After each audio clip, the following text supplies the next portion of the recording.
Yup.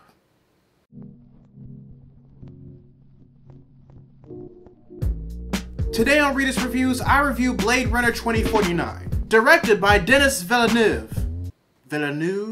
Villeneuve? Okay, so I'm going to do my best to summarize this story without giving away spoilers, even though that's damn near impossible. So wish me luck, I guess.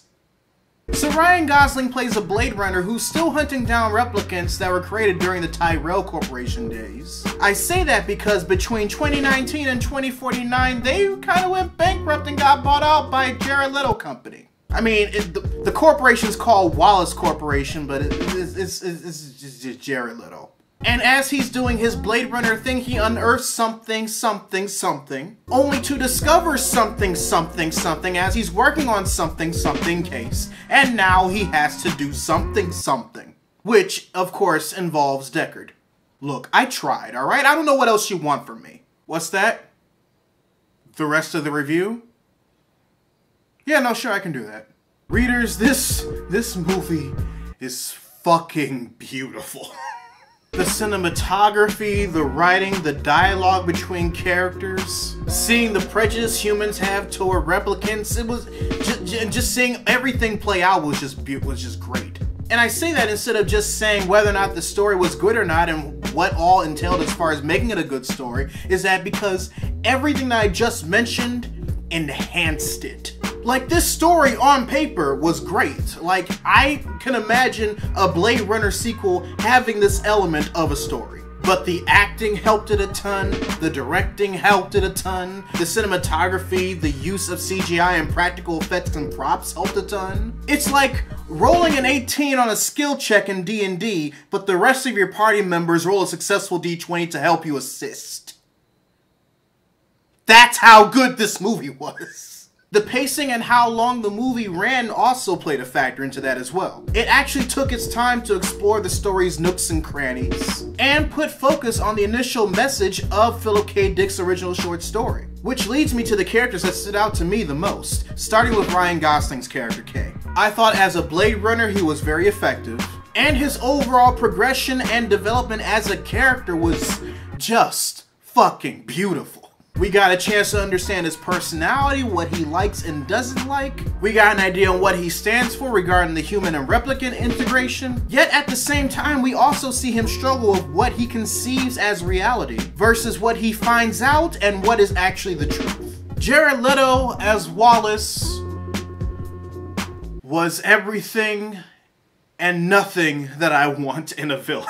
I say that because I love him as a villain, but I understand the fact that people won't because he doesn't do anything. Because the thing you have to understand about Wallace is that he's not that type of "I will rule the world by any means necessary" type of villain. He's that type of villain with that egotistical god complex that never wants to get his hands dirty. He's that type of villain that always has that deep and profound ass monologue ready for whenever he's on screen. He's that type of villain that doesn't necessarily look intimidating, but the moment that you see him sit down with his crossed legs and speaking in a calm tone of voice, it just makes the entire room eerie and you just feel like anything could happen at any moment. Like he has so much power at his fingertips that all he has to do is just point at the guard sitting next to you and you're dead. I love those types of villains. I'm not even gonna lie. And I thought Jared Leto pretty much brought it with the way that he portrayed Wallace. It was yes. Love, his henchman, also stood out to me. And that's mostly due to the fact that I felt that she was rather conflicted over the course of the movie.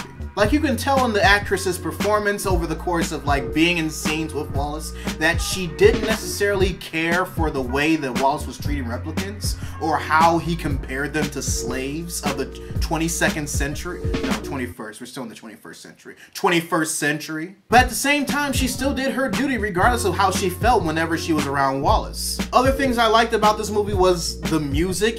They did a really good job of, like, matching the musical score from the original Blade Runner movie. You didn't hear the original Blade Runner theme song until the end, but the way that they utilized music over the course of the movie, it sounded so similar to the point where it was like, you couldn't even tell that it was a different composer. And I know I stressed this earlier in the review, but oh my god, the fucking writing. This writing was Jesus. This writing was Santa Claus getting everything you wanted for Christmas even though you were bad as shit. This writing was ordering french fries at Sonic and they gave you onion rings instead. Because everything, just everything about this writing worked to make this movie great, from the dialogue, from the monologues, from the proper use of a fucking plot twist! Bitch! Everything about this movie was great. With the exception of how they utilized Deckard's character, in my opinion.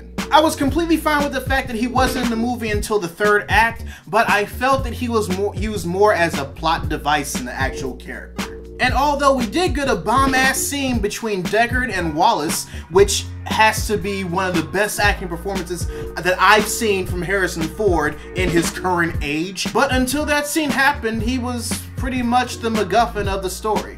Which is weird considering that he plays a MacGuffin hunting adventurer regularly. But that's neither here nor there. Readers, Blade Runner 2049, yes. Yes.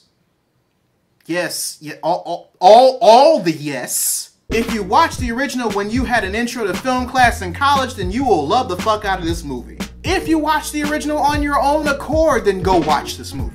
If your main reaction to hearing the phrase Blade Runner is, Blade Runner? Who is she? I don't know her.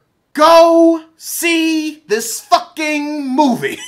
Because if you have any good appreciation of cinematography and direction and good writing and great writing and holy fuck, what the fuck was that writing? It was so good, then you will love this movie. I believe this kind of goes without saying, but this is definitely worth a full ticket price in theaters. And as for me, I'm going to be buying the fuck out of this when it comes out on Blu-ray, if they don't have 5 director's cuts afterwards.